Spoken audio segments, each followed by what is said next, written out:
Get set up here. I wrote some remarks. The first few things I may read because I had a hard time figuring out, I wanted to be sure I said them the way I wanted to say them.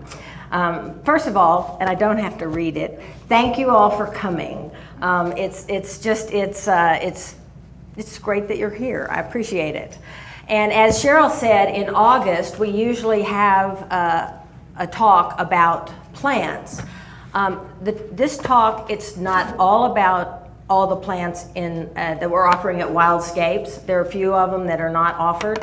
But if you're not going to Wildscapes, it's okay because these plants, you can also buy them from the nurseries that are growing, the local natives. There are other plant sales that offer a wide variety of local native plants that you can go to. In November, we have a meeting where we share plants and seeds, and so a lot of people bring in their locally grown natives and offer them. Also, as you can see, people bring them in at the regular meetings, and then we also, occasionally there's an organized rescue where you can get some of these plants. So do not despair, they are around for everyone. In the beginning of the native plant movement, it sounded great to suggest that people should grow Texas native plants. Ooh, wait. I'm gonna have to start doing slides in a minute, like right now. Let me try this. There we go. Okay, so people were saying grow Texas native plants. Over time, we learned that it's not really state boundaries that determine what are appropriate plants to grow, but rather it's the plants that are native to your particular ecosystem that are the appropriate ones. That's what we're going for. Local plants are more likely to flourish, and they are the plants that will create the most beneficial habitat for the local wildlife, if that's what you want, to bring nature home. So as an experiment once, I just had this little map and I took a compass and I put the point in Houston and stretched it out to El Paso and I made an arc. So it's so funny to me to see that when we talk about, we used to talk about Texas natives. I mean, Georgia is almost as close to Houston as El Paso. So it's pretty amazing. I mean, you get into Indiana and Tennessee and Kentucky. So we've kind of moved beyond that. It served its purpose and we've moved beyond it, but I do like that map a lot. Okay, I also want to say at this point, if there is a plant from anywhere on that map that will make you happy, then you need to plant it. Your garden should, first of all, make you happy. So there's no judgment here, it's your garden. The goal of the local native plant enthusiasts is to educate you so that you can make educated choices. You may like a plant because it's a moth or butterfly host plant, because it feeds birds, or because it attracts pollinators. But if that plant is not a local native, it may not have the depth of benefits for the local wildlife. I do like that phrase. If it is not local, it may feed birds, but is it also a host plant for local moths? It may feed, if the plant is not local, it may attract pollinators, but is it also a host plant for other insects? Those are the kinds of questions you might start asking yourself. It's all a matter of education and evaluation. And again, I'm really glad you're here to think about it. So, on to the plants. I kind of grouped them a little bit. The first plants are going to be those that like really wet areas. None of these need to be in water. Some of them will live in water. So the first one is lizard tail. I don't think we're offering this one at Wildscapes. Let me try to do this a different way. Okay, it grows up to about 4 feet, although mostly I think it's closer to 2 feet. It has those wonderful small white flowers on that drooping stalk, and it blooms in April and May. It likes part sun and shade, And the foliage, sometimes when you walk by it or if you crush it, it smells like root beer or sassafras. And I really am quite fond of that. And it will live in up to 4 inches of water. It's okay. It's known to be valued by wood ducks, but other than that, they don't know a whole lot about any food value. It's, as you can see in this picture, it spreads and can get kind of thick. It spreads by runners. It's somewhat aggressive, and so it's really well suited to be grown in a container.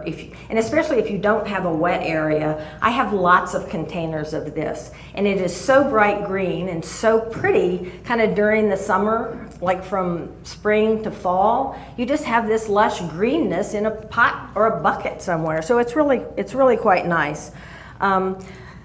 So it does spread by root runners, and you find it because it likes moisture in bottomlands and streams and swamps. And I'm trying to upgrade from kiddie pools, but this is one of my many pools. I grow things to grow them and not so much to landscape them, so I hope to get a little better. But this is just a kiddie pool. I did put a couple holes near the bottom so it wouldn't hold too much water. I didn't want mosquitoes. And the white in there is aquatic milkweed that's perennis.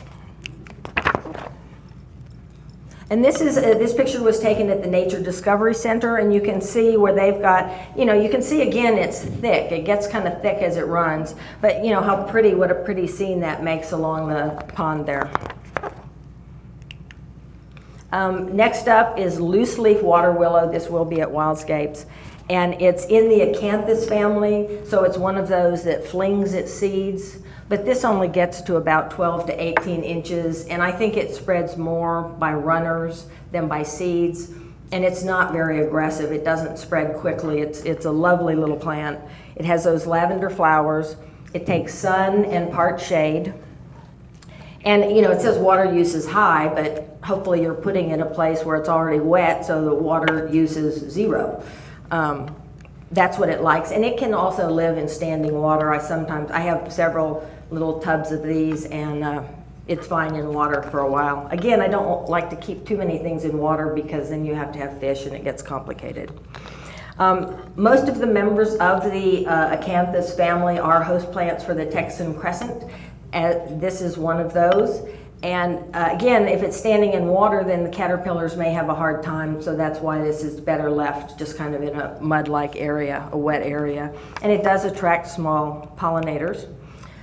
This is on the left. It's kind of hard to see the edge, but this is one of the tubs that I have created. It was kind of an experiment. It didn't work out quite like I'd hoped. But in that, there is loose leaf water willow. Let's see.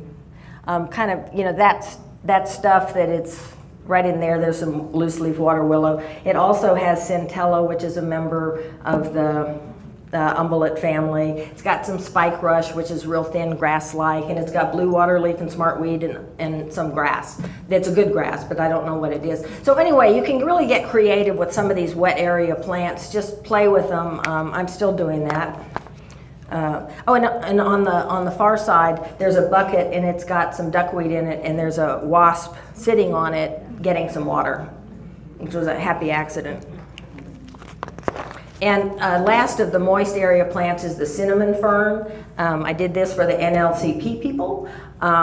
It's really a great program, and they pick plants, and so we need to be sure that the plants that they pick and say these are great plants, we're selling them at Wildscapes. So the cinnamon fern, the leaves can get up to 5 feet. So you need the right place for it, but that's pretty impressive. And it blooms from May to June. It reproduces by spores. It can be propagated by spores or by rhizome division. And if you have to grow it in sun, or you have a really wet water area, it will survive in sun if it's standing in water. Otherwise, it should be moist in shade or part shade. And a few of these, I don't have pictures of people growing them because they're kind of new to us, and I didn't know the right person to ask. And these are the Fiddleheads, which I think this is just really a pretty picture. They look lovely. And And the cinnamon fern, it's not particular about the soil. There are an awful lot of plants that they're happy in sand, sandy loam, loamy clay, or clay. And so I'll just say from sand to clay, they're happy because there are quite a few of them. And one thing is this attracts birds because the birds like the silver fuzz that's on the fiddlehead that they use for their nest. So I thought that was pretty cool. And then this is just a final shot of it in the fall, which is really beautiful. Okay, on to the aster family. There's quite a few of those. A lot of these are pretty known to a lot of people. So some of the facts I won't be telling you maybe as complete facts on different plants. I'm going to start with the sunflowers, and we have 3 kind of in our area that are nice to grow. That first one, that's hairy sunflower. Then that's the common sunflower, and then on the bottom we have a swamp sunflower. The first one, the hairy sunflower, Flo Hannah was the one who first decided that this would be a good one to grow, so she started propagating it for her nursery. There is some in Memorial Park, kind of along it's an edge of woodlands type plant. It does like shade, which is really pretty great. These are in the yard of Sally and Hank Hilliard. And it's simple beds. They kind of got rid of their grass and they have a bunch of dirt and they put some bricks down and made these rows. And in one of the rows they've got these hairy sunflowers. And I bought hairy sunflowers, but I'm notorious for buying them and not putting them in the ground. And then, so when I saw this from Sally, it was like, wow, that is so great. This will be at Wildscapes. So it's just, it's kind of like a new find. It does spread by runners. So if you get too many, bring them here. Yeah, I say a lot of things spread enthusiastically. Okay, next up is swamp sunflower, and this one spreads really enthusiastically. So the best thing you can do with swamp sunflower is, or with anything that spreads like that, is you define the bed, and if the plant gets out of the bed, you pull it out. Because otherwise, they will just get out of control, and then you get discouraged, things don't look right. As Lan Shan says, you yank it. She gets with this. So, you just have to be kind of ruthless because they're so beautiful and they're good to, you just don't want to get depressed about them.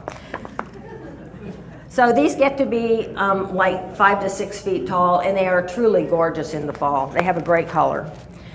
So Deer Park, first of all, this is the long shot of their garden, and I think they've done such a spectacular job. I think that's just beautiful to have, 4 feet all that way down that fence of those plants. I think it's just great. So then when we get a little closer, you can see in the first slide on this side that they've trimmed back the swamp sunflower. That's what that is, that low part in the middle that's starting to bloom. That's the swamp sunflower that they cut back. In the photo on the far side, on the very end is more swamp sunflower that they did not cut back, excuse me. So I think it's really interesting and nice for all of us to see, that you have choices with some of these things. A lot of things you can cut back. Yes, and if anybody wants swamp sunflowers, they get out of the places that we don't want it, they get home. There you go. So, so there's places all over where you can get these plants. So I think, it's great to realize that we have choices in how we deal with these things. And while we're talking about cutting things back, I thought this was a good place to put this. This is Flo Hannah's Pocket Prairie.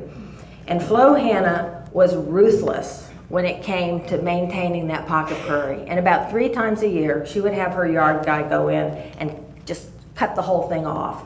And I'd be kind of mortified. It's like, oh, will it hurt the plants? And I worry a little bit about the caterpillars that might be in there. But you have to just make things work for yourself. And I'm sure the caterpillars were fine. They got cut off and laid over, and they continued to eat the plants, and they were fine.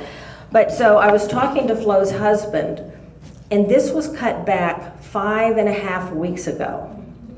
That's how fast it grows back.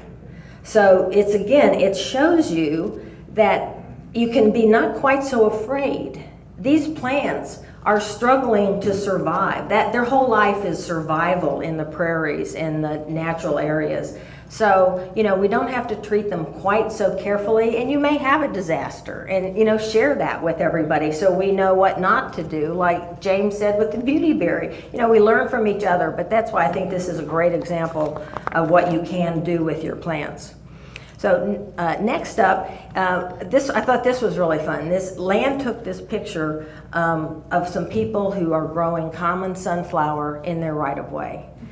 And I mean, how many of us think of that as being kind of a ratty plant, weedy plant, you know? And I just thought, well, good for them, because it's really an important plant for wildlife.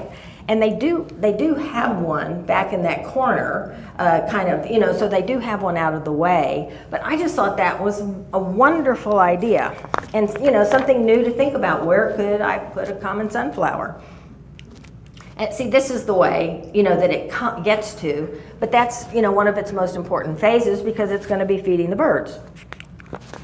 And then this is that house along Inwood, if you've ever been down there, that has all sorts of native plants in front of the fence, and they have common sunflowers.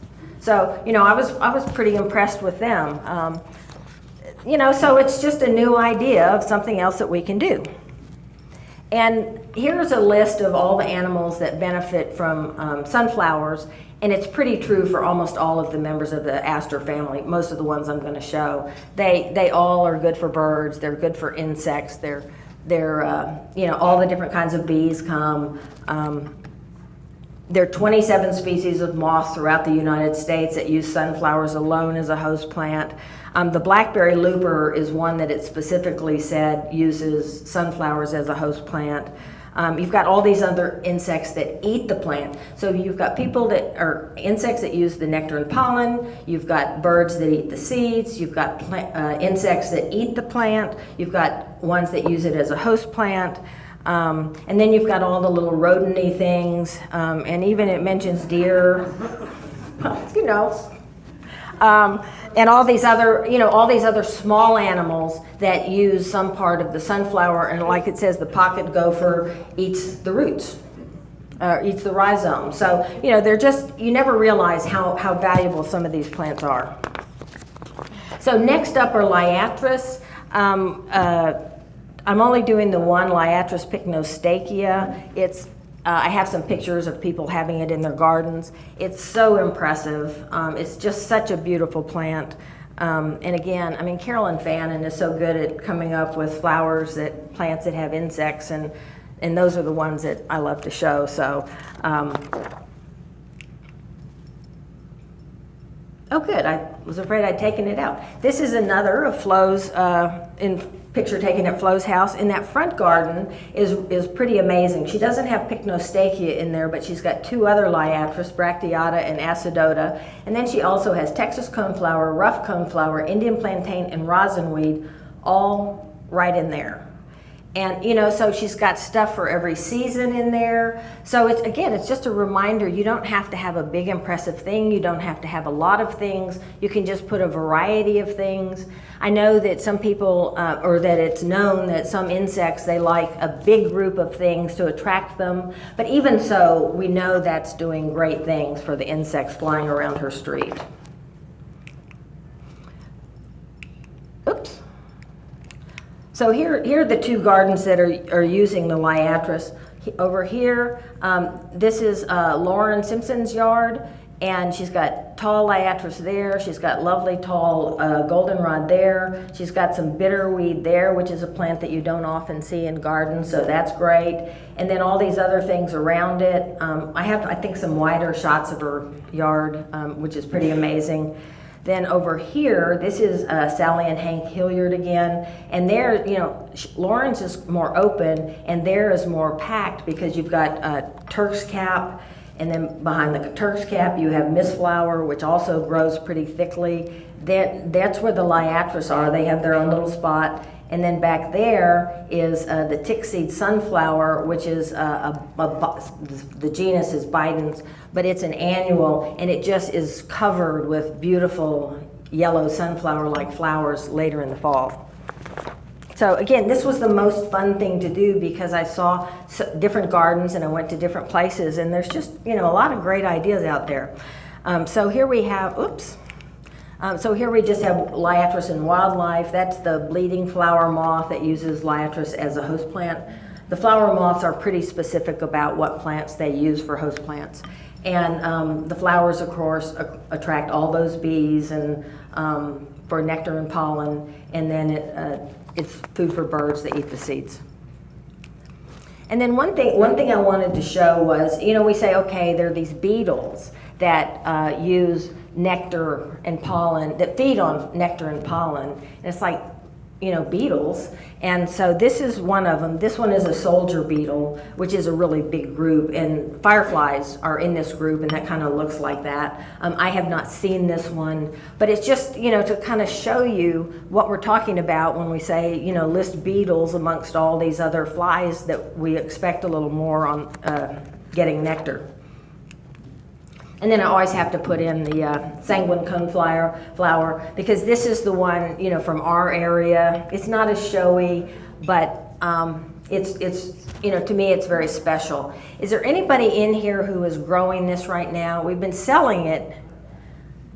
It's gone to seed now, Mike. So how many, raise your hands a little higher, just, you know, we've been selling it, and it's great to know that people are having success with it. That's great. All right, well, thank you. You know, so that slowly we sell it at Wildscapes, and it's getting out there, and I'm glad everybody's enjoying it. So it takes sun and part shade.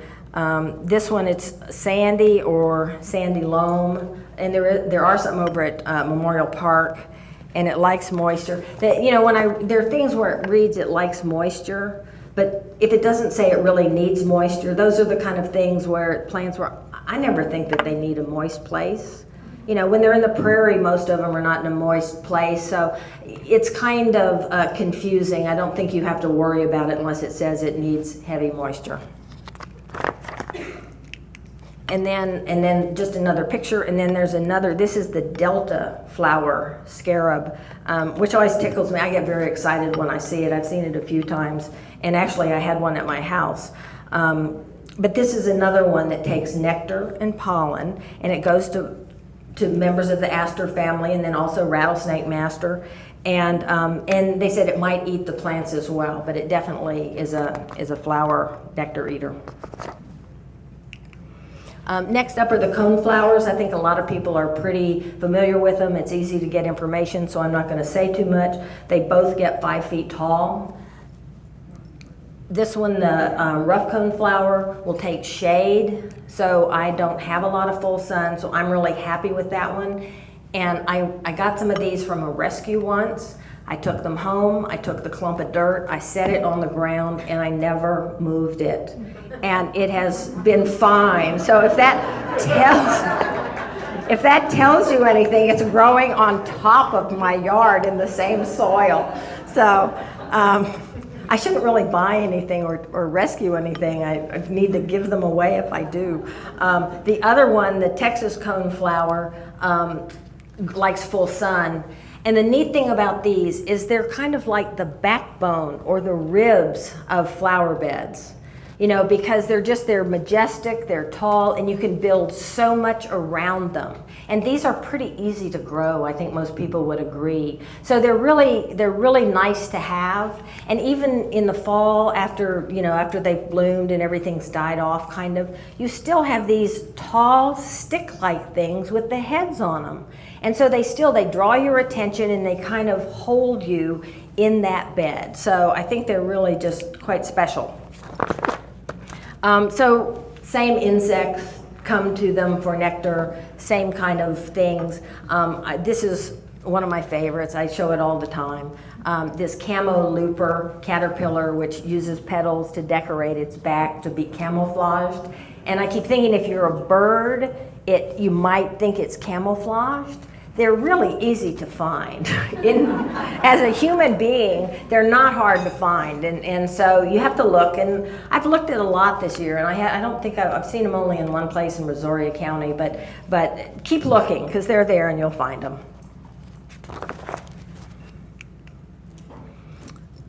Oh, and this is the only photo I have of blooming Texas coneflower. And I just thought that's a pretty simple bed. You've got a big grass and some tall rudbeckias. And then later I'm going to talk about this, which is brown savory, which may be kind of a new, interesting ground cover to think about. And this is, once again, this is Flo's backyard. Okay, the next one is sweet scent.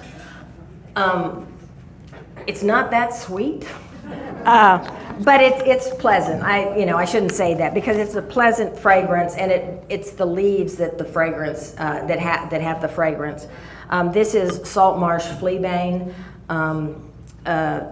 It grows to be about 3.5 feet. It blooms from July to October, so it should be kind of blooming now. It takes sun, part shade or shade, so it's pretty accommodating. It does generally grow in a more moist place, but I wouldn't worry about that too much. And it's just really pretty. It's good for insects. It's kind of a new plant that Mark Morgenstern started growing. That's the fun part is we all kind of go, you know what? We think of our own favorites and start kind of putting them out there and trying them. And if you have favorites, either try to grow them or talk to somebody and remind us. And who knows where they will turn up. So, oh, sorry, that was a little fast. So just a couple pictures to show you how pretty this can be. Oops, is that another one? Oh. Okay, and this is the last of the asters, I believe. This is Carolina elephant foot, and the nice thing about this plant is it grows in shade, and it fills in really well. It reseeds easily. It gets to about 3 feet tall. It blooms late in the season. It takes part shade or sun, and it's visited by a lot of butterflies, bees, and wasps. The flowers are quite, are pretty small, but there's that bee is a little hard to see. There's a bee there, and you've got the butterfly. It is definitely visited by insects. And then this is photographs of a couple of different yards. This one is Lynn Hofer's, and the street is there. The sidewalk's over there. What is that, maybe 6 feet across? Maybe 6 feet across? And all of that stuff is in there. There's elephant foot, penstemon, coralberry, Indian pinks, which are a special plant that are kind of hard to find, and inland sea oats. The elephant foot is kind of back in here. But it's just amazing, again, how you just take a few things and it just starts to happen over a year or two, what spreads and what grows. And so I think that's a really wonderful area there. And this right here is in my yard. The street is right there. And this is all elephant foot. And I mean, if I let it, it will fill in all of that. There is a sidewalk there. So maybe come November, I'll be bringing elephant foot. Next up is Gulf Coast Penstemon. My talk is a little long. I'm not going to talk a lot about Penstemon because I think a lot of people know about it. It likes shade. It sometimes will bloom twice. It reseeds. It's a wonderful, wonderful plant. It's just so fresh and pretty. It'll take sun, but I figure why put it in sun? There's so many other things that, if you have sun, put them in it and put that in the shade. And here, this is one of James's pictures, just a really pretty shot of the flowers. And then this one I love. This is another one Lan came up with. She takes pictures just around town, and I think we should all do that. And this picture is 10 years old. I'm so impressed you could find it. What? Whose house? Oh, it's Pat's house. Well, I think it's so neat because I'm not used to seeing that big of a bed with penstemon in it. I just think it looks wonderful. It's a great idea. I have only good things to say about it. And then, this is in Austin. I mean, that's a giant clump. And then here, this is at Lauren's house, and I just think it's so neat that in this very narrow area between the house and the driveway, you're shaking your head. I said, yeah, it's super tiny. Yeah, I mean, it's so thin, and she managed to get Penstemon, passion vine, inland sea oats, and I'm not sure what else in there. I mean, just a great use of a little bit of space. Again, you know, the people have such good ideas. And I had some fall obedient plants in here, but again, it was kind of running long, so I had to cut some stuff, but I couldn't take out the nectar robber bees. They do it with most tubular flowers, the big bees like the carpenter bees and the bumblebees. They can't get into the flower to get the nectar, and so they go to the back. See, like he's on the back of the flower, and he's going to be making a hole to drink the nectar. And this one, you can actually see the bee making the hole. So they're kind of not doing their job as pollinators. But it's quite clever. So I just love the nectar robber bees. Okay, so this plant, oops, those are my slides on obedient plant. Okay, the Louisiana Catchfly. This is one plant that is hard to get. We get it from a nursery up north a little tiny bit. It's barely found in our area. It is found in our area. It's kind of like sand and sandy loam. It's up in Liberty County, so it's kind of an East Texas plant, but it's so pretty. It's really so wonderful. This is the kind of plant that I would buy every year to keep trying to get it to grow just because it's so nice. It gets to about 3 feet tall, and it has flowers from August to November, so we should be lucky and get the plants at Wildscapes should be blooming, and you'll get to see it. And it says it's an early successional plant. That means it kind of likes disturbed area. It's some of the first to come up after a disturbed area. And so what that means for your garden is that you would need to give it some space, because it sounds like, as the more basic plants start coming in and returning, the more solid plants, it's going to disappear.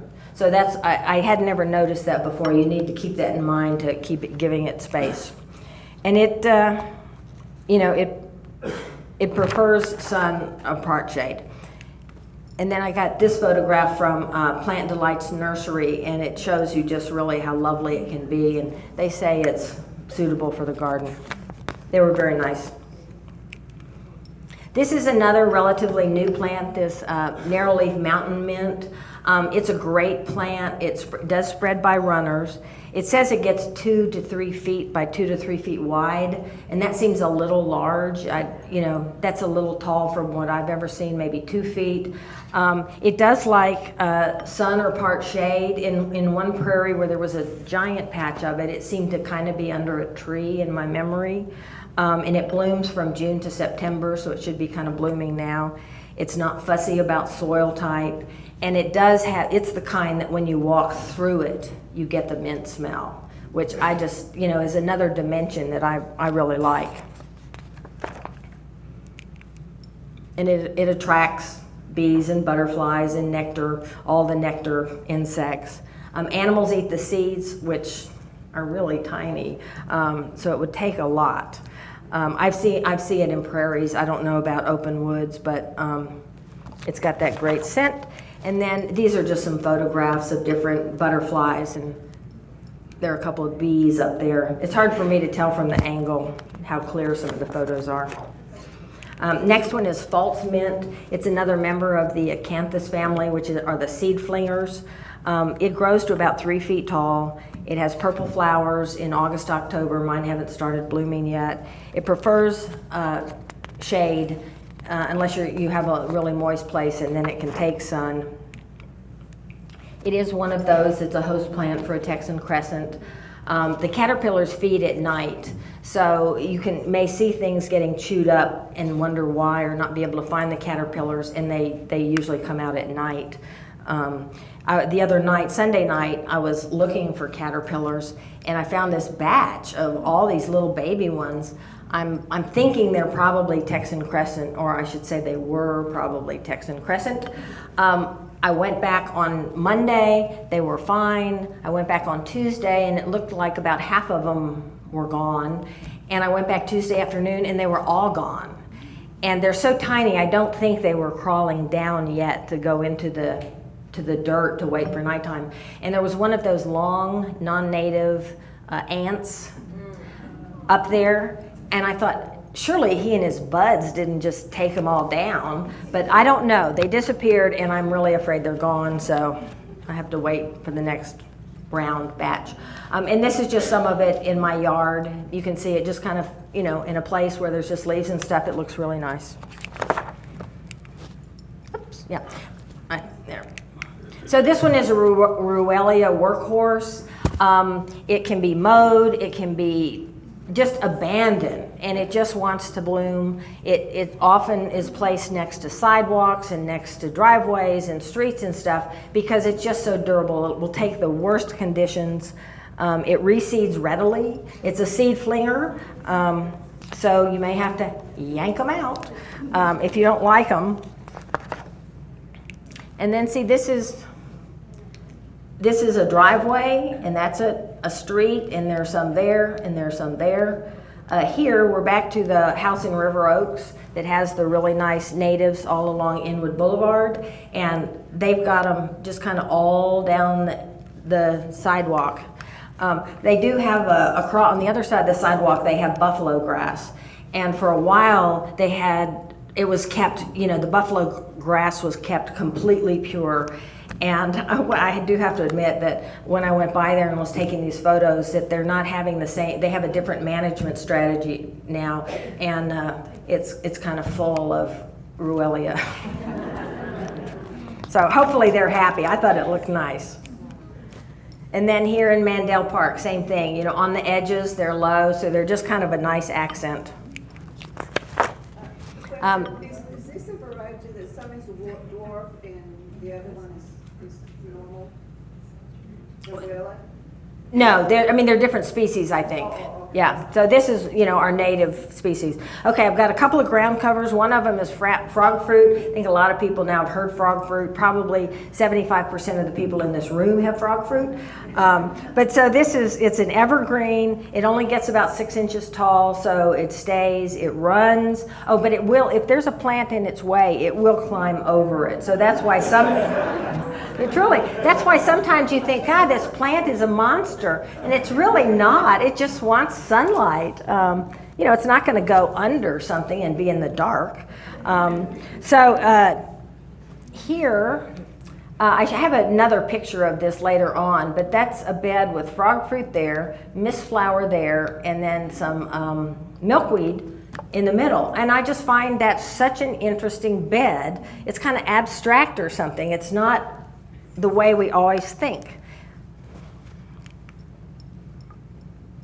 And it can be a host plant for butterflies, and all the insects love it. So here we go, uses of frogfruit. This is Linhofer, this is sidewalk and street. And look, that's just all frogfruit right in there, and it makes it look so neat. So she has this wonderful bed of blooming frogfruit. She put in a couple of stepping stones, and she said, she trims along here and there, and then she trims where the stepping stones are. And that, having it neat in the middle, allows her a little bit of latitude to have bigger stuff at the edges, because it just has this feeling that it's very neat. So that's a really great use of it. And then this is Lauren's yard again. And are those insulators? Those are those old insulators. Yeah, I mean, she has some of the neatest things to edge her beds. It's really fun. But there's all this frog fruit. And then that's the mistflower. And then in there are a couple of, green milkweeds. So, the possibilities are just endless. And then another thing that we don't exactly think of a ground cover is wine cup. And it's a perennial. It comes from a tuber, and then it sends out sprawling things. And by the time they start to kind of grow from seed and spread, pretty soon the sprawling things are covering each other, and you end up with a ground cover. It uses average water. It's a good old prairie plant, and it blooms kind of early from March to June. And there you can see how it's gotten where it kind of covers that area. It dies back at the end of summer and then starts up again apparently in the fall. And it's not particular about soil, and it's found mostly in open areas. And here, two gardens. This one you have a nice kind of rising patch, and you have some black-eyed Susans and maybe some kind of coreopsis or something back there. And then here you've got, I think maybe a little frog fruit in there, but mostly wine cups, and they're still blooming. So that's kind of amazing, or reblooming. And then back there you've got some rudbeckias. Oh, and right there's some Asclepias tuberosa. So she's got that orange milkweed that's kind of hard to grow, so that's pretty neat. And then this is the possible new ground cover. It's called Brown's Savory, and it used to be Micromeria brownii, and I've had some of this just in a pool for just a container for a long time, and then I saw it at Flo's in between those two other plants, and I thought, well, that looks pretty neat, and mine grows a lot, so I'm going to kind of look into that, because it's just it's a pretty light green with those pretty purple flowers, so that may be, maybe next year. Couple of grasses. This is a new one. Again, this was Flo's idea, this narrowleaf wood oats. It's not as dense as inland sea oats. They're in the same genus. It's a perennial. It blooms in July and August. The birds can eat the seeds.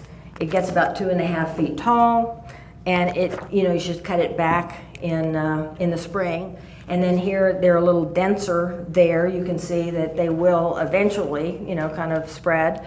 And one website described it as a decorative, diminutive clump giving interesting texture. So I think that'll be a lot of fun for some people to try this year. It's something new, and hopefully it will be very successful. It seems like it would be. Cherokee Sedge is your grass-like plant. I'm a big fan of it. It's 18 inches and then maybe 24 when the bloom stalk is there. It blooms and fruits in April through June. It says it likes a moist location, and I wouldn't give that a second thought. It's easy to grow. It's very fine. And it was reading that members of the Cherokee genus are important for plant cover, for waterfowl, and food for birds, and for bears. When the black bears return to East Texas, we've got something for it, and then some other animals. It likes part shade. It'll take full sun, but part shade is best. So it's a nice kind of ground cover and green plant. If you're trying to get rid of some lawn, maybe you can make a little bed of that, because it will thicken up. It will spread, and it might look good with Gulf Coast Penstemon or maybe some Ruellia. And it's pretty much kind of a workhorse plant. It's easy and it looks good, I think, and it is not particular about the soil. And then one of the interesting things it does, it kind of grows off this fibrous rhizome type thing, and somehow over a period of time it forms a circle. And so, you can be walking out in the woods or taking a walk somewhere, and you'll see this circle of plants. So, and even when if it doesn't have the carex seed head on it, you can be pretty sure it's Cherokee Sedge. Okay, now a couple of shrubs. False indigo. I was so excited when I was talking to Lynn Hofer, and she sent me some photographs, and I said, what's that? And she said, that is a false indigo or indigo bush. At Wildscapes, we have these things that come in a 1-gallon pot, and it's a stick. And then it has a few ferny leaves at the top. And we can hardly give them away. I know I've at least once, if not more times, made the sympathy purchase of the final false indigo. So it wouldn't be left there. And of course, I did not plant it, so I never knew it could do this. Just follow me around and say, I'll take that off your hands, because I need to do that. It gets 6 to 10 feet tall. It can form a small thicket. It's deciduous. It flowers in April to June. I'll show you flowers in a minute. The flowers are spectacular. They're purple with orange anthers. What a great combination. It likes sun or part shade. And you do have to be aware of this thicket thing again. You're going to have to pay attention. How much do you want it to spread? Lynn seems to have kept hers pretty, looking pretty well contained in pretty good shape. They're the flowers, which are really great. And I just had no idea they were so thick like that. It's found along stream beds and in open woods. It grows along riverbeds. It grows in sand, well, in everything again, now that I'm looking. It likes to be acid-based. It's just not fussy, which is amazing. And apparently they think it's good for, they're thinking more about using it for erosion control along banks because it does like water and it does spread. It can be a host plant for butterflies, it offers shelter, and it's attractive to bees. And this is a moth that uses it almost exclusively as its host plant. The other shrub is the Texas Lantana, and you know, it doesn't get as big as the non-native pink one, which is kind of nice. The pink one just is giant and kind of hard to get rid of. The fruits are dark blue and black. It doesn't, you know, you don't find it on the prairie. It's in fields and thickets and around swamps and edge of woodlands. It likes sun, doesn't need much water. And I don't know how many of you experience, I do experience that dermatitis thing that if I'm messing around with lantana, you know, my arm, it kind of burns and it kind of itches, and not for very long, but it does have that effect. I'm not sure on everyone, but just on some of us. And here again, 2 yards that are using lantana. Oops, what happened? Wait. Okay, 2 yards. So here you've got the lantana here, you've got some rudbeckias there, and then you've got some, I guess salvia? Is that the red? Salvia flexinea. Yeah, so, yeah. Oh, okay. Yes, yes, yes, yes. I'm sorry I didn't announce it for Lauren so she would I'm recognize. sorry, my brain Yeah, is well, all- and you know, she's so used to seeing things big and I cut them funny. So yeah, so you've got Salvia coccinea. So you really have, you know, just a really neat bed there, and because the lantana doesn't get so big, it's kind of nice on edges. And then the next one over here, that's Cheryl Marquez's yard. And so here's the lantana, and then back over here, I may have selected the wrong picture because right over there she does have frostweed. She also has the late flowering boneset, which was the plant of the month last month. So it's and then more stuff. So again, it's just like so much fun to see people I know, and we're all growing native plants together. And this is the lantana moth, and I just think it's so fine. And I took this picture at my house. So the lantana, you know, it's good for nectar. And butterflies like it a lot, and birds eat the berries.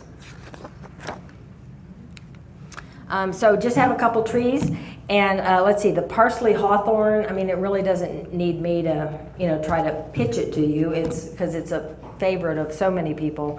It's just really beautiful. It's gets about 25 feet tall. It has a parsley-like foliage, which I'm sorry I do not have a picture of, but it's really a neat, it's the most cut foliage of any of the hawthorns. It does have thorns. But you know, they're not terrible. I mean, once it gets bigger, you're above them. And the flowers are in March to May. The flowers do not smell particularly good. They don't emit a bad scent, but if you stick your nose in it, it is not that pleasing.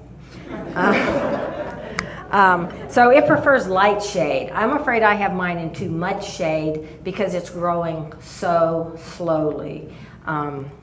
So I think take them at their word when they say light shade. And then this is, this is from the Wasowskis. And so it's interesting, I don't think of them as growing that tall and being kind of that narrow. So that's a really neat shape to see. They're not particular about soil. They're found in edge of woodlands. You don't find them on a prairie or anything. And it's a host plant actually for gray hair streaks also, in addition to moths.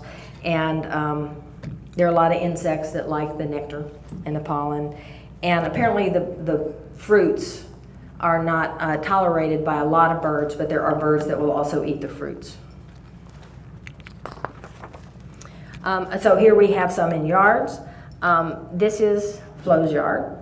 And I just think she has put together the most wonderful kind of grouping of shrubs and trees.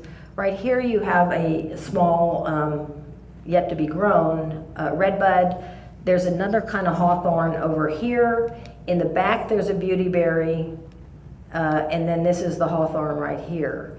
And you know, I never think of putting that many things together, but none of these trees are that overwhelming, and so they all, to me, they kind of fit. You know, it's hard to get the perspective. And then there's a giant oak behind them that's going to provide a little bit of shade for them.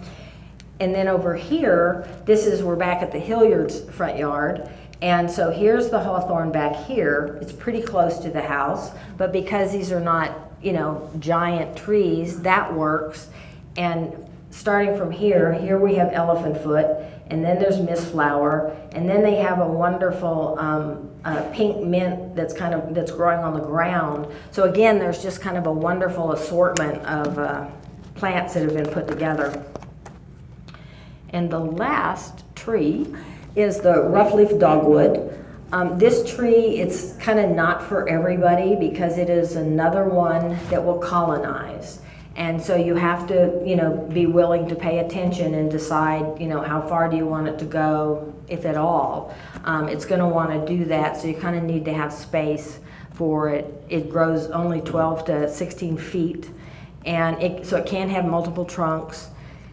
And this one likes alkaline soil, which is so different than most of the others. I don't usually think about that, but I thought maybe I'd kind of look at where I had mine also. It flowers from May to August, and it can take full sun, but the more sun it gets, the more it's going to bloom. And I'm afraid I have mine in solid shade. I don't know that it's kind of in a hidden away place, but I don't know that it ever blooms, so maybe I can thin it a little. It's a host plant for butterflies and moths. Moths and butterflies and sawflies. The first time I saw sawflies on it, I thought those are the oddest caterpillars. I just wasn't familiar with them, but they consistently, sawflies, different kinds of sawflies, lay their eggs. They look a lot like caterpillars, but when you see them kind of stretched out, you see that their legs the patterning of the legs is not the same, so it's pretty easy to guess it maybe isn't a caterpillar. And they kind of feed together, as some caterpillars do also. You know, they move around together and just kind of decimate a leaf and move on. And the flowers are good sources for pollinators. Again, these flowers don't smell great. Oops, oh, I don't think there is another. Oh, there is. Okay, and the berries are white, which makes them very distinctive, and there are over 40 species of birds that eat these berries. And so that's the reason that you want to try to like this plant or have a place for it, because it is so great for birds. It's a great one for birds. So putting this together, it takes a lot of help, a lot of people. Would the people, if you don't mind, the people whose gardens were in it, would you please stand up?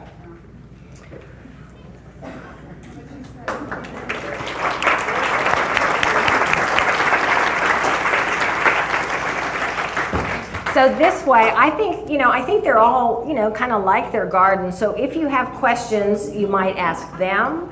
I think most of us are pretty happy to talk about our yards. So go ahead, ask, talk to them about things. If you have, do we have time for questions, Wally?